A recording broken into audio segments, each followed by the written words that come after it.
Well, hello everybody, welcome to Horror in Detail. Today we are going to share a Wendigo story. This story was shared by Traditional Tao, so credits to him. We survived a Wendigo attack. I'm happy to see others also had these experiences. It's a bit like group therapy, in a very twisted way I guess. This isn't an AA meeting or anything. Years ago, when I was fresh out of high school, me and my friends went for a camping trip, since it'd be the last time we saw each other before college sent us on our separate ways. We had planned to go deep into the national forest in the mountains, and just enjoy ourselves for a few weeks. My friends who came along were Preston, a Native American who had several years of survivalist strategies under his belt. Jamie, a hunting and gun enthusiast like me, with a propensity for adventure. Mark, Preston's friend, not so much mine. He smoked a lot of drugs and seemed to be okay, but I was always on edge around him. With us we packed 2 tents, dried fruit, rice, camping supplies, and beer, along with a Mini 14 rifle, a Saiga 12 shotgun, 2 pistols, my Taurus Judge revolver, and Jamie's .357 revolver. We packed all of this into my battered BMW station wagon, with me being the driver. Stopping at a car park, we loaded up our gear on our backs and began going deep into the forest. The first day was uneventful. Preston found a good clearing for us to settle at. We set down our gear and set up the tents while Preston got to work with a cook fire. I was always good at setting up tents, so this wasn't a problem for me. Within 20 minutes, we had set up the basics of camp. I cracked open a beer and sat next to Preston, who had created a roaring fire. I smiled at him. "I'm gonna miss you, man." I patted his back. "Me too." "Let's enjoy this," he responded. Jamie and Mark were carrying on, exploring the surrounding area. At the time, I could have sworn I saw a pair of green eyes and antlers looking at me. I would come to regret not asking Preston in the coming days. I tried to forget as we sat down to dinner that night. Campfire curry, a mix of curry spices, frozen chicken we brought and prepared, and a few vegetables, along with a small pot of rice. As it was the first night, we ate all of our perishables. It was tasty for sure. Then, like we were kids once again, we roasted marshmallows and made s'mores. It was truly a very fun time, for sure. If only it would have lasted. That night was uneventful as well. I slept like a baby, and Preston, whom I shared a tent with, didn't seem to be bothered at all. The next morning, we packed up camp and decided to head south, towards a large river with the intent of spending a few nights riverside. As we were in the remote wilderness, I handed Preston my Mini 14, and I myself carried the Saiga 12 slugs and buckshot alternated in its 10-round magazine. Jamie kept his .357, and I had my sidearm as well. We walked for what seemed like hours. The mistiness, overcast weather and lack of clear landmarks required we rely on GPS and compasses. As we headed south, I saw the look on Preston's face. He looked worried. "Preston, what's up, man?" I asked him. He had me get close and he whispered, "I dunno, man, I got a feeling that a bad omen is about to pass. Keep everyone in sight. I'll listen for anything." As he said that, we heard what sounded like a distant whooping noise. All of us looked around. In the distance behind us, I could have sworn I saw something shambling. It was too far to shoot with my shotgun, so I pointed at it and told Preston to shoot. "Shoot that thing." 3 shots from the Mini 14, and the smell of freshly fired ammunition filled my nostrils. Whatever it was got down on all fours and bounded away. "What was that?" Mark asked, shocked. Preston swore up and down in his native language, before he finally said, "That, my friends, is something truly evil. We need to hurry to the river." We ran for about 30 minutes, our pace slowed by the amount of heavy gear we carried. Preston looked from side to side, but found nothing as he did so. Soon, we reached the rushing river, and with that the fog seemed to dissipate. Preston looked around, shook his head, looked at his GPS and finally said, "The other side of the national forest is available to us across a hand tram a mile upstream. We can make it there before lunchtime if we hurry." "Preston, what's going on? What was that thing?" Jamie asked, concerned. "I can't be sure, but it's nothing good. I want to try and lose it across the tramway. Whatever that thing is, if it's anything like my family stories, it won't ford a river. We're going, that's final." Preston led the way upriver, keeping close to the shoreline. Eventually, we did find it. A large steel and wood car suspended over a wide expanse of river. I got in first, and wasted no time getting across. I watched the trail on the other side while Jamie went across next with some of the extra gear, and then finally Preston and Mark squeezed into the tram and got across. As I turned to leave, I saw Preston take out his bowie and he began hacking at the rope suspending the tram. "What the fuck are you doing, man? That's state property, that's a felony," I said, bewildered. "We can't have that thing follow us." He hacked at the rope until it snapped and the tram car fell with a loud clang into the river below. As we left and started heading east, I could have sworn I saw those green eyes again, but just for a moment, watching us. We made camp at a clearing on the edge of a hill's wide ridge. It gave us great views and visibility, but more importantly, as Preston stated, we can see anyone or anything coming. As he sat and made the fire he said, "We're doing watch rotations. That thing, I am genuinely afraid of it. I bet it's just a bear, Preston.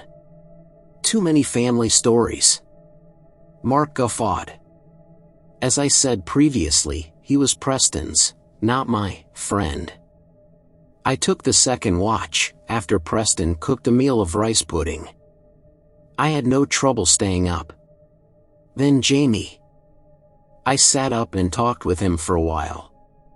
He worried a little, and he expressed that he wanted to go home. "I know what you mean, dude. This is too creepy." Mark took the last watch, my shotgun propped up next to the tent in case he needed it, or so Jamie told me. When we got up the next morning, Mark had disappeared. Immediately, we questioned Jamie, whose story checked out. He saw Mark up and watching. We waited, Preston reigniting the few vapors. He also pulled out a small can of pine tar and began making torches. "What are they for, Preston?" Jamie asked. "I'm sure of it, we've got a Wendigo," Preston replied. "A Wendigo? What is that?" I replied. "A cannibalistic demon with green eyes, a deer skull for a head, and a thirst for human blood. They're also like skinwalkers, you know, like in True Blood. At the time, the TV show was popular," he explained. I became very scared, so that grabbed Mark and ate him. We'll wait for Mark for a few hours. Keep the guns locked and loaded. Do not let him approach within 200 feet of the campsite. I'm going out for a bit." "You're crazy, Preston," I protested. He whispered in my ear, "When I come back, ask me my favorite sailor. It's Saturn, for the record." He then approached Jamie and told him something that I knew I wasn't supposed to hear. Then he grabbed 2 torches, his knife, and he turned back to us. "Wendigo do not like fire. Keep the fire going, there's plenty of sticks and wood right there for a few hours. I'll be back. Do not forget what I told each of you. If I can't answer it when I come back, shoot me." As he disappeared into the forest, I sat with Jamie, back to back. He had my Saiga, I had my Mini 14. For hours, we heard various sounds in the forest, including those whooping noises, the sound of what sounded like Mark, and what I thought was the sound of a distantly beating drum. By afternoon, we heard rustling in the forest, and none other than Preston returned, dirt smeared on his face, and a makeshift drum under his arm, with one torch left. He stopped short of the campsite when I raised my gun at him. "What's this about, guys?" "It's me, Preston," he said. "What, is your favorite Final Fantasy protagonist?" Jamie asked. "Squall, of course." Jamie lowered his gun. "What is your favorite sailor?" I asked slowly and deliberately. "Saturn, of course." "I suppose this means Mark is still missing." "Yes," he responded. I lowered my gun and said, "Come on up, dude." And yeah, we heard whooping noises but no sign. Preston averted his gaze. "It's hunting us." I confirmed the tracks, and my little serenade and tribal chants caused it to at one point come and look at me. "How did you get away?" I asked. "I chased it with fire." "They're afraid of it, remember," he responded. "Do guns harm them?" I asked slowly. "It can injure them, but you really need fire or silver." "We only have fire, as usual." "We're going to burn one of the tents and drop some gear." "We're going light." "We're heading to the highway." "It's 35 miles to the east, but we can get there over 2 days." "But we'll need to double our night rotations." "And if you see anything that looks like Mark, he's dead, guys." "I'm sure of it," Preston responded. I was very afraid at this point. The sinking feeling that my idea could have gotten everyone killed. I took charge. "We will do 15 miles today, and 20 tomorrow. We will hitch a ride back to the car. We'll burn our trash as we move. We'll burn the tent tomorrow morning. Let's go, now." We hastily packed what we could carry, and burned much of our non-essentials. We hurried throughout the afternoon and early evening, running when we could and walking as quickly as we could. The whooping call continued to seem to follow us at a distance. I didn't, however, see antlers or green eyes when I looked back. Eventually, we found a clearing that was decently sized, had good visibility and sticks. We hastily gathered firewood, all staying as a group, and we pitched camp. That dinner was cold jerky and dried fruit. Preston was unwilling to attract attention from smells, but he did create several pine tar torches and set them at the outskirts. We didn't say a word, but me and Preston took the first watch. Then Jamie and Preston, then me and Jamie. This continued every 2 hours until the daytime. As day broke, we heard screaming.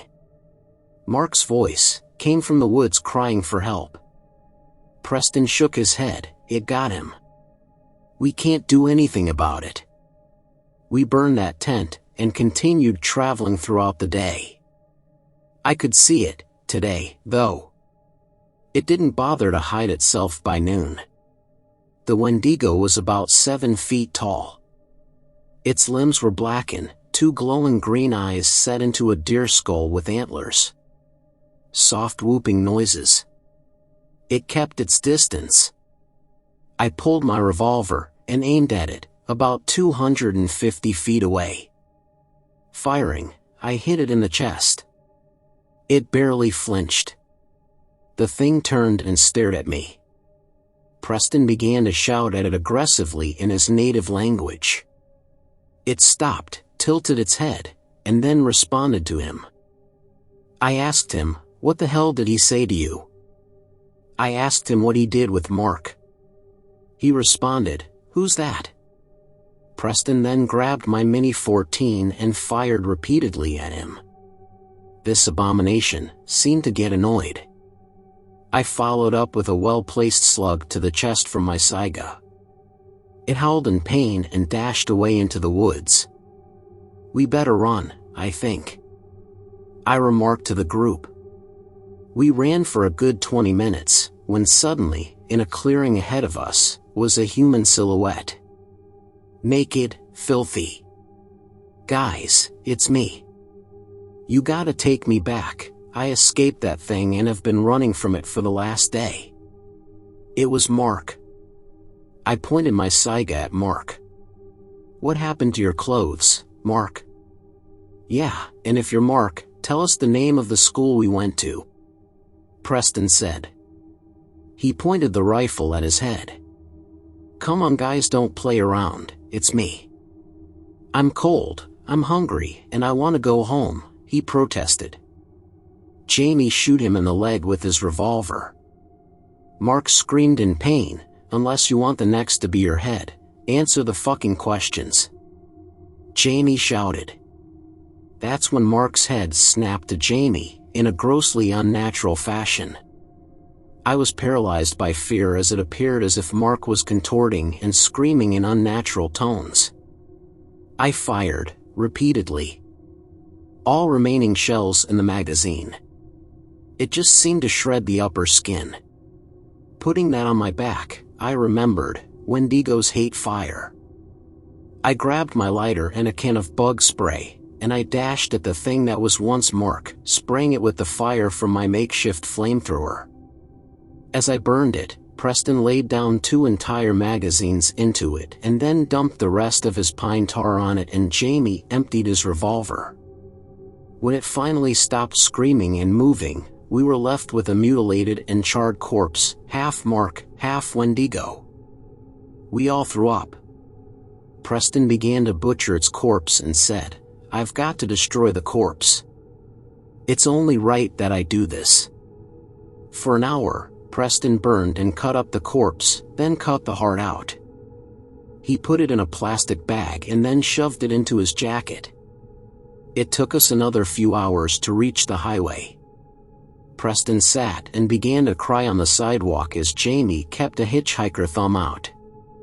I sat next to him and asked, "What are you gonna do with the heart?" "I have to take it to the reservation. There, my elders have to know these things are still out there. And we need to protect those from these monsters. He clenched his fist, "I'll wipe them out by myself if I have to." For Mark. By evening, a sympathetic farmer stopped and let us ride his bed into town. From there I paid for a cheap motel room, where we breathed a few sighs of relief. The next day, we returned to my car. Thankfully, it started, and we left the area around the forest easily. I didn't talk to Preston for several weeks after that. He eventually showed up at my house during the summer, and asked my father if he could stay the night. At the time, I still was living at home. My dad obliged. Preston told me that the elders were shocked, and told him that they'd amass a party and take care of it. They came back with the skull of 2 Wendigos, and 6 hearts. They also found scraps of Mark's t-shirt, surrounded by a pile of decaying gore. To this day, Preston, Jamie and me have had a pact to never tell anyone about the horror we witnessed. I only break this pact now, years later, and because we can safely say that this is behind us, for the present. My advice: if you hear whooping noises and see green eyes and antlers, run or fight it with fire.